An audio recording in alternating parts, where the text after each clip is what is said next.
बिस्मिल्लाहिर्रहमानिर्रहीम अल्हम्दुलिल्लाह हकीमुल उम्मत कॉन्फ्रेंस की तैयारी के लिए और हकीमुल उम्मत कॉन्फ्रेंस में जिन कुतुब की नुमाइश करनी है उसके लिए जो है वो हकीमुल उम्मत लाइब्रेरी पूरी तरह अल्हम्दुलिल्लाह सजाई जा रही है।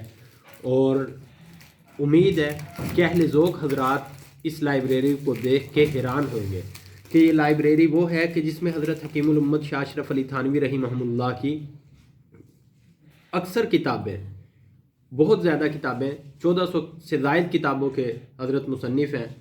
और फिर मवाइज़, मलफूज़ात और फिर हज़रत थानवी रहमतुल्लाह ताला अलैह के ऊपर जो किसी दूसरे ने मज़ामीन लिखे हैं वो आपके मज़ामीन किन्होंने, यानी कातिब कौन था, नशर किसने किए, इस हवाले से यहाँ पे एक बड़ा ज़ख़ीरा मौजूद है। दिखाओ, मेरे पास भेज दो ना।